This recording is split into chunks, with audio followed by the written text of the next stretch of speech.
Hola hermanos, el día de hoy 28 de enero del 2023, pues se nos termina la tercera semana del tiempo ordinario, oigan, y se nos va terminando el mes de todas maneras. Este es el último sábado, próximo martes pues ya vamos a haber terminado este primer mes del 2023. Hoy tenemos memoria obligatoria, la de uno de los más grandes teólogos de la historia, para muchos el más grande teólogo. No me voy a poner aquí a discutirlo, no me corresponde a mí hacer una apreciación de este estilo. Como historiador y como sacerdote y como creyente católico tengo que decir que, vamos, lo primero es gratitud absoluta a este grande, Santo Tomás de Aquino, doctor de la Iglesia. Insisto, uno de los más grandes doctores, de eso no cabe la menor duda. Él nace en Rocaseca, en ese castillo, en 1225. No tenemos una fecha exacta, incluso hay algunos que hablan de que nació un año antes, un par de años antes. No se tiene una fecha exacta del asunto. Resulta ser que él era de una familia, llamémosle, bastante acomodada, es decir, y el castillo de Rocaseca queda cerca de Aquino, entonces por eso es Santo Tomás de Aquino. Su familia efectivamente era una familia bastante numerosa. Resulta ser que, pues como les digo, estaban emparentados con los condes de Aquino, y entonces de ahí venía de alguna manera el parentesco también con el mismísimo emperador, para que vean ustedes. Bueno, en fin, él, pues hombre, desde pequeñito empieza a recibir la formación como era lo propio de la época, ¿no? En Montecassino, fíjense, lo enviaron a Montecassino, es decir, una de las más grandes abadías, o si no la más grande del mundo benedictino. Allí el tío de él era abad. Entonces, por eso le fueron formando. Y bueno, ahí hagan de cuenta que se desarrolló. Dios mío, es que ese cerebro de ese muchacho era extraordinario. O sea, pero en cuestión de segundos manejaba los temas, tenía una capacidad extraordinaria desde el punto de vista intelectual. Estudia en la Universidad de Nápoles. Estando ahí, es como conoce a la congregación, bueno, a la orden dominica. Y ahí toma la decisión porque entabla una amistad muy profunda con el que en ese momento era el maestro general de la orden de predicadores. Y entonces de ahí vendrá, lo que pasa es que el problema está en que la familia no va a querer eso. Entonces olvídense, hasta lo van a meter ahí preso, digamos, en la abadía de Montecassino, terrible, ¿no? Y ellos querían que él fuera benedictino. Cuidado, no se oponían a que él fuera religioso. No. Lo que pasa es que ellos querían, como el tío era el abad en Montecassino, ellos querían que él fuera entonces el abad ahí. Él se traslada a Roma para hacer ahí los estudios del noviciado, para ingresar, y ya les digo, lo metieron allá en una prisión prácticamente para impedírselo, pero finalmente se escapa, y entonces los dominicos deciden mandarlo a París, a la Sorbona, vamos, la universidad que está recién fundada, y ahí empieza el asunto, oigan, porque entra en contacto evidentemente con Pedro Lombardo, con el estudio de la Biblia profundo, con los documentos, con los escritos de Aristóteles, y de ahí vendrá todo, oigan, llegará a ser alumno de San Alberto Magno. De hecho, el Alberto Magno, como le decían a él, el buey, ¿verdad? No a Alberto Magno, sino a Tomás, porque lo miraban que era grandotote y bien calladito, y era un buey manso. Cuando ese buey comience a mugir, ya van a ver ustedes, decía Alberto. Y claro, Alberto Magno lo asocia a él. Perdón, que yo sé que me puedo estar aquí un buen rato hablando sobre él. Se lo llevó pues a Colonia, ahí pues seguirán sus estudios, y ahí sobre todo es el tema del estudio de los documentos de Aristóteles. Vuelve a París, y ahí está la discusión de si se le puede permitir a los franciscanos y a los dominicos ser maestros, ser profesores, y evidentemente con la figura de él bastaba como para entenderlo. Bueno, vamos, yo insisto, entra en relación con cualquier cantidad de situaciones de orden político, de orden de la iglesia, sus comentarios, sus escritos, como enseñante ahí en París. Es decir, imagínense, era un muchacho, algunos dirán, no era tan muchacho, tenía 30 años, 31 años creo, cuando comenzó a ser maestro en la Universidad de París.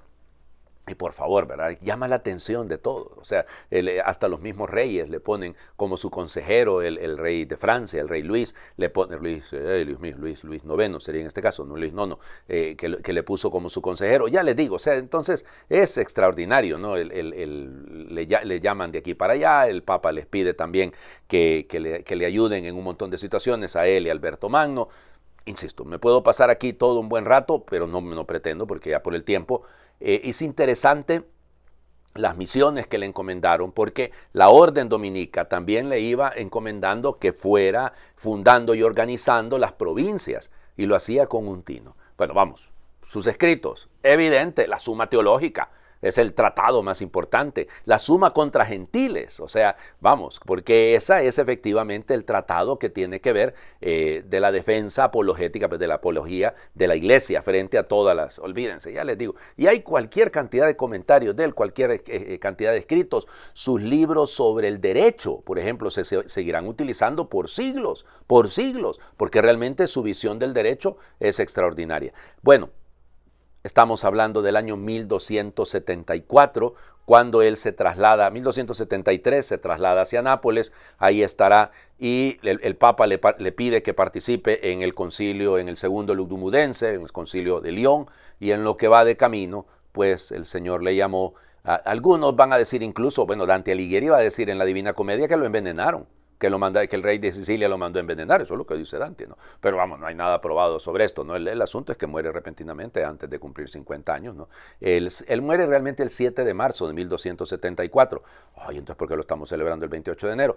Porque resulta ser que sus restos van a ser trasladados, ¿de acuerdo?, a Tolosa, precisamente llegan un 28 de enero, y entonces por eso es que la iglesia lo celebra a él el 28 de enero, pero como les digo, él fue trasladado normalmente allí a Tolosa, y ahí están, ahí reposan.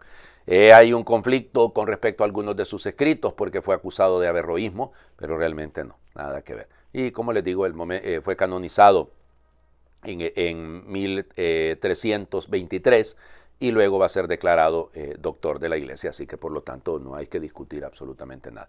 Yo sé que me he tardado mucho hablando de Tomás, pero vamos, es el patrono de las universidades, el patrono pues del estudio, de los teólogos, así que por lo tanto oremos mucho por los que se encargan de hacernos comprender mejor la fe en general. Y hablando de fe, vamos de una sola vez. Primera lectura, Carta a los Hebreos, capítulo 11, versículos del 1 al 2, y luego nos saltamos del 8 al 19. Hermanos, la fe es la forma de poseer ya desde ahora lo que se espera y de conocer las realidades que no se ven. Por ella fueron alabados nuestros mayores. Por su fe, Abraham, obediente al llamado de Dios y sin saber a dónde iba, partió hacia la tierra que habría de recibir como herencia. Por la fe, vivió como extranjero en la tierra prometida en tiendas de campaña como Isaac y Jacob, coherederos de la misma promesa después de él, porque ellos esperaban la ciudad de sólidos cimientos, cuyo arquitecto y constructor es Dios.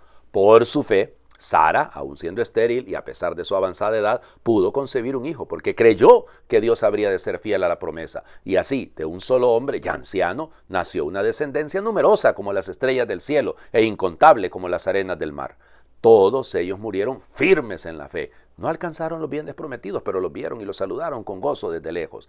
Ellos reconocieron que eran extraños y peregrinos en la tierra. Quienes hablan así dan a entender claramente que van en busca de una patria, pues si hubieran añorado la patria de donde habían salido, habrían estado a tiempo de volver a ella todavía. Pero ellos ansiaban una patria mejor, la del cielo. Por eso Dios no se avergüenza de ser llamado su Dios, pues les tenía preparada una ciudad.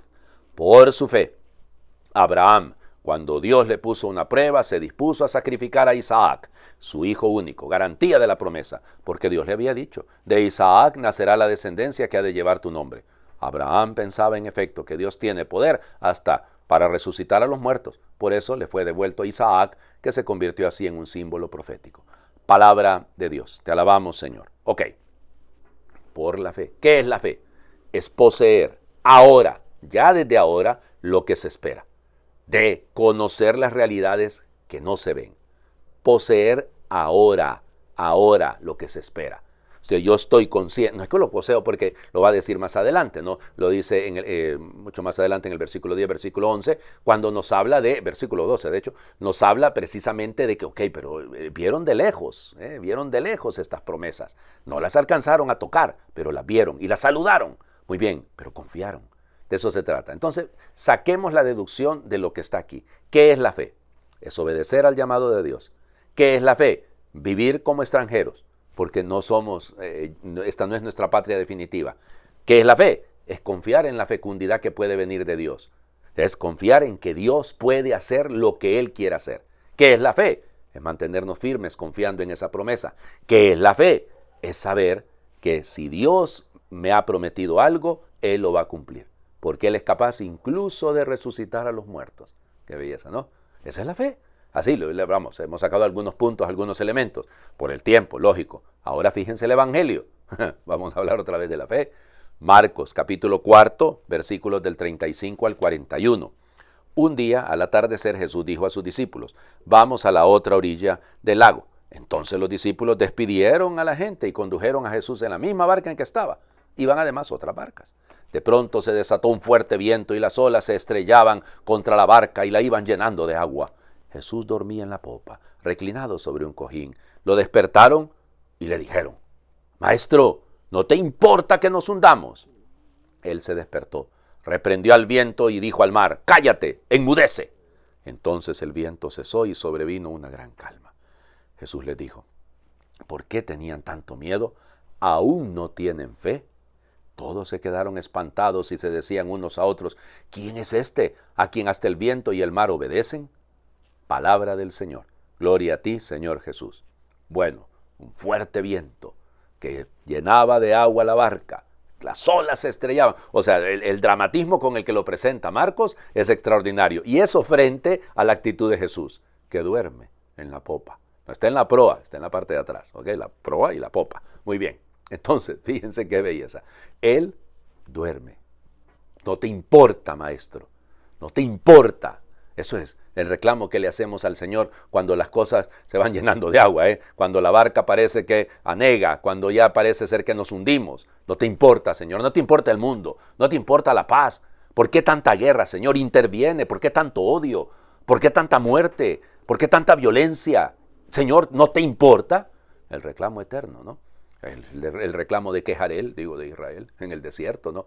No te importa que nos muramos de hambre. Aquí nos trajiste a morir de hambre. El eterno reclamo a Dios, porque Dios se desentiende según nosotros. Pero fíjense, frente al mal, cállate, enmudece. Fíjense, lo mismo que le dice a los demonios, ¿no? Para sacarlos, cállate, enmudece. Acuérdense el capítulo 1 del mismo Evangelio de Marcos. Cállate y sal de él. Lo mismo, en el fondo, el mal en sus diferentes formas, el Señor es capaz de callarlo. Es decir, que no haga tanto ruido. El mal tiene mucha publicidad y por eso tenemos que aprender a callarlo. Por ahí parte todo. Lo doloroso es, aún no tienen fe. ¿Por qué están tan llenos de miedo? Hombre, no han visto todo. ¿Cuántas veces nosotros, nuestra fe no se fortalece porque no hacemos lo que decíamos en la primera lectura? No obedecemos al llamado, no nos tomamos como extranjeros, no nos ponemos en camino, no confiamos en la fecundidad que puede venir de Dios, dejamos de mantenernos firmes en la fe y al primer problema tiramos la toalla, para utilizar el lenguaje del box. No, por eso el Señor Jesús es claro, aún no tienen fe. Ojalá y nuestra fe sea como un granito de mostaza, ¿se acuerdan lo que hemos leído ayer? Entonces, como una pequeña semillita para que vaya creciendo. Les invito a hacer oración. Muchos dicen que en esta barca vamos más que nunca a la deriva, que es muy antigua y nada atractiva, que ha perdido seguridad y rumbo, que hace aguas por todas las esquinas a pesar de sus arreglos y proclamas, y que sus timoneles desconciertan a quienes se acercan con fe y ganas. Dicen que solo ofrece palabras, que coarta la libertad y la gracia, que ata en nombre de Dios la esperanza anunciándose servidora humana, y que se cree tan verdadera y necesaria que las personas honestas y sanas acaban dejando que pase. Y aunque se pase las noches bregando, no pesca nada en las aguas que surca, ni puede compartir con otras barcas las fatigas y gozos de las grandes redadas. Lo único que le queda en esta travesía, antes de quedar varada en la orilla, es remar mar adentro y echar las redes, siguiendo tu consejo y palabra. Y sin embargo esta barca, tan llena de miserias, tan humana, tan poco atractiva y desfasada, a la que ya pocos miran y es objeto de risas y chanzas, es la que me llevó por el mar de Galilea y me enseñó a no temer tormentas y a descubrirte sereno en la popa. Esta barca a la que tú te subiste para hacerme compañía y prometerme ser pescador y entrar en tu cuadrilla, todavía recibe ráfagas de brisa y vida, y es, aunque no lo comprenda, mi casa, mi hogar, mi familia, para andar por los mares de la vida, a ritmo y sin hundirme, con la esperanza florecida. Amén. El Señor esté con ustedes, y les bendiga a Dios por intercesión de Santo Tomás de Aquino, el que es Padre, Hijo y Espíritu Santo, y su bendición descienda, les acompañe siempre. Muy feliz fin de semana para todos.